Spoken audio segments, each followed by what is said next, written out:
Assalamualaikum warahmatullahi wabarakatuh. Selamat pagi dan salam sejahtera bagi kita semua. Mudah-mudahan kita senantiasa berada di lindungannya. Amin, amin ya rabbal alamin. Baiklah anak-anak sekalian, pada kesempatan kali ini sebelum kita membahas mengenai mata pelajaran kita, marilah kita awali dengan doa. Mudah-mudahan apa yang kita pelajari bisa bermanfaat baik di dunia maupun di akhirat kelak nanti. Amin ya rabbal alamin. Bismillahirrahmanirrahim.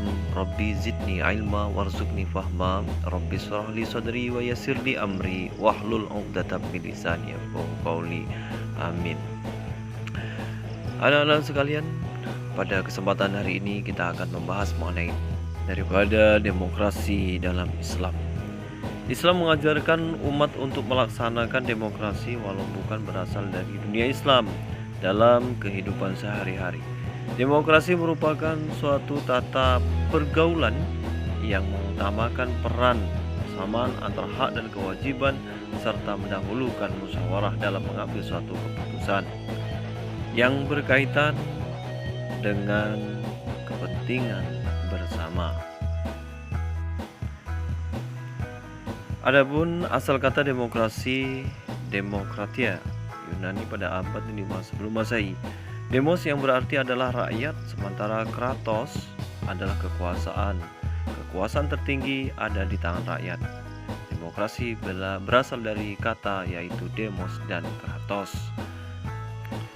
Sedangkan musyawarah berasal dari kata syawara yaitu syura ataupun berunding. Musyawarah suatu asam bernama bersama dengan sikap rendah hati untuk memecahkan persoalan, mencari solusi guna mengambil keputusan bersama dalam memecahkan masalah yang bersifat duniawi dengan berpegang pada Al-Quran dan As-Sunnah, sebagaimana dalam Quran surat Al-Imran ayat 159 yang berbunyi A'udzubillahi minasyaitonirrajim. Bismillahirrahmanirrahim. Wa bima rahmatin minallahi linta lahum wa kunta faddan ghalizal qalbi lanfaddu min hawlik fa'fu anhum wastaghfir lahum wa shawirhum fil amr fa idza 'azamta fatawakkal 'ala Allah innallaha yuhibbul mutawakkilin, yang artinya maka disebabkan rahmat dari Allah Subhanahu wa taala lah kamu berlaku lemah lembut terhadap mereka. Sekiranya kamu bersikap keras lagi berhati kasar, tentulah mereka menjauhkan diri dari sekelilingmu. Karena itu maafkanlah mereka, mohonkanlah ampun bagi mereka, dan bermusyawarahlah dengan mereka dalam urusan itu.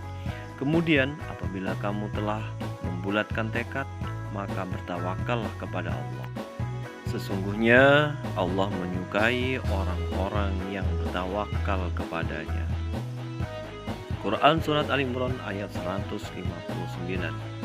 Selanjutnya, penerapan daripada ilmu tajwid. Yang pertama adalah rahmatim mina, dari kata itu yang memiliki hukum bacaan yaitu idgham disebabkan tanwin bertemu dengan mim.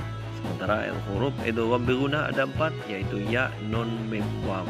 Di situ ditandai oleh huruf mim. Selanjutnya adalah ikhfa yang artinya adalah samar-samar. Linta. Sementara huruf ikhfa ada 15 yaitu dasanakam janda sakhsun kok sama dun taiban zid bin qadda 5. Selanjutnya adalah walau lahum. Di situ idhar syafawi, mim mati bertemu dengan kaf. Kunta ikhfa fazzun ghaliza, tanwin bertemu dengan huruf ghain maka dihukumi dengan bacaan idhar yang artinya adalah jelas. Hurufnya ada 6 yaitu hamzah, ha, kha, ain dan ghain. Di situ ditandai oleh huruf ghain. Selanjutnya adalah al-qalbi. Al-qalbi di sana alif lam qamariyah, alnya harus dibaca jelas. Al-qalbi.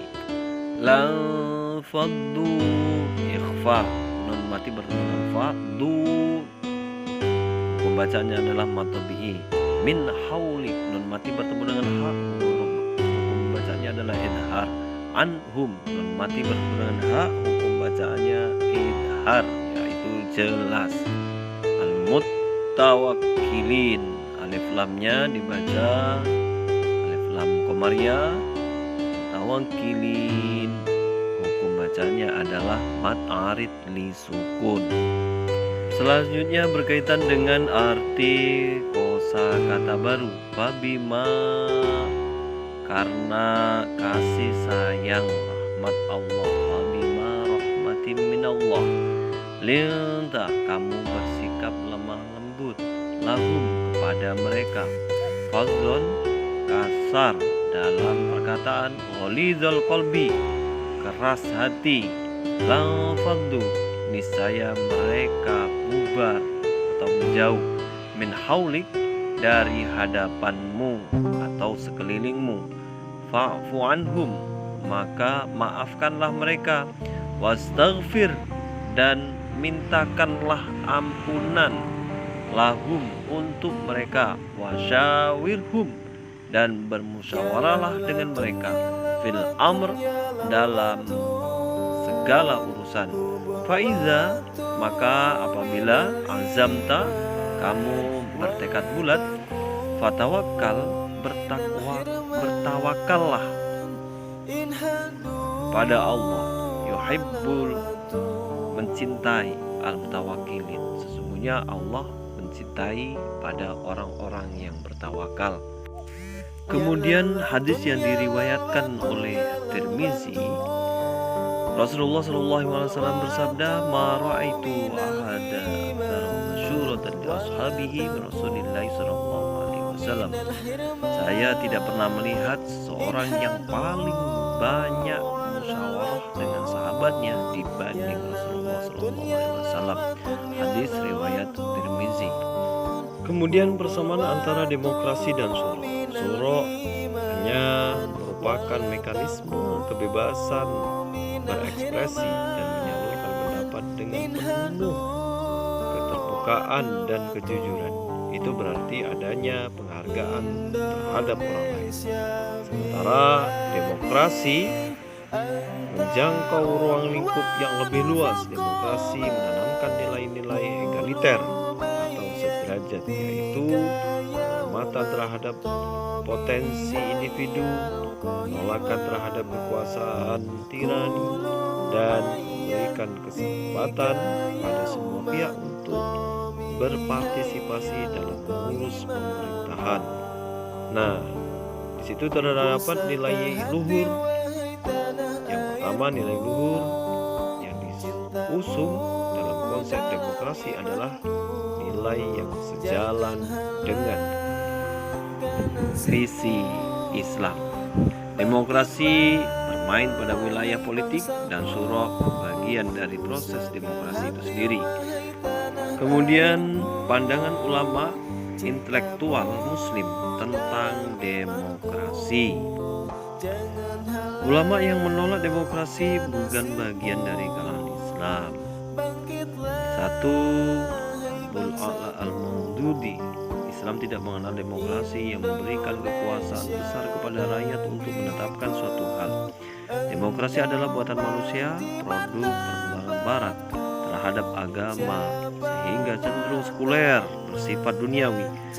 Islam menganut teokrasi berdasarkan hukum Tuhan. Selanjutnya adalah Muhammad Iqbal. Demokrasi modern telah kehilangan sisi spiritualnya sehingga jauh dari etika. Demokrasi yang merupakan kekuasaan di rakyat oleh rakyat dan untuk rakyat telah mengabaikan keberadaan agama.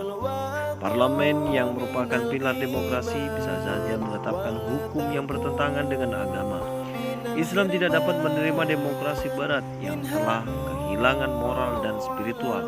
Muhammad Iqbal menawarkan kepada model demokrasi yang pertama adalah tauhid sebagai landasan asasi, terus yang kedua kepatuhan pada hukum dan toleransi sesama warga. Kemudian yang ketiga, Muhammad Imam. Dalam demokrasi, kekuasaan legislatif membuat dan menegakkan hukum secara mutlak berada di tangan rakyat. Dalam surah, kekuasaan tersebut merupakan wewenang Allah Subhanahu wa wa taala pemegang kekuasaan hukum tertinggi. Jadi Allah Subhanahu wa taala sebagai syar'i dan legislator, dan manusia sebagai faqih yang memahami dan menjabarkan hukumnya.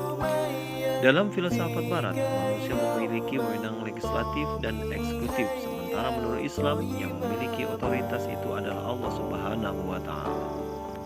Allah berfirman, "Ingatlah, menciptakan dan memerintah hanyalah hak Allah Maha Suci, Allah Tuhan semesta alam."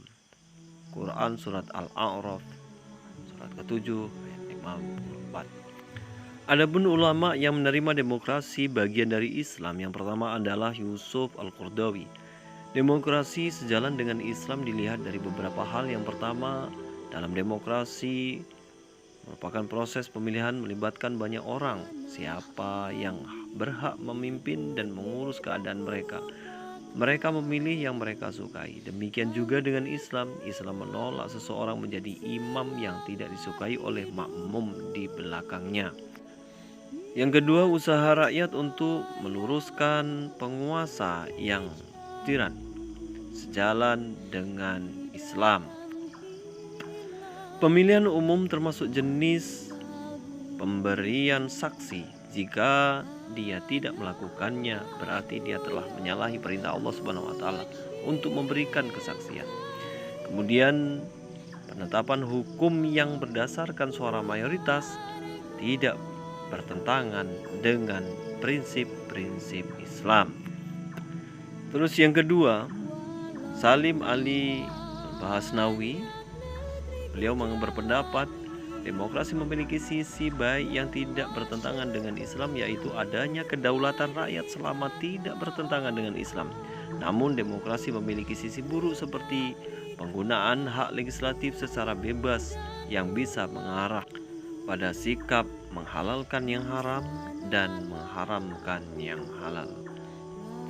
Demikian pembahasan mengenai daripada demokrasi dan syura. Mudah-mudahan apa yang kita pelajari pada kesempatan yang berbahagia ini bisa bermanfaat untuk kita semua, baik di dunia maupun di akhirat. Demikian yang dapat Bapak sampaikan. Mudah-mudahan bermanfaat. Kurang lebihnya mohon maaf. Terima kasih atas perhatian. Dan kita sudahi dengan bacaan alhamdulillah. Alhamdulillahirabbil alamin. Wassalamualaikum warahmatullahi wabarakatuh.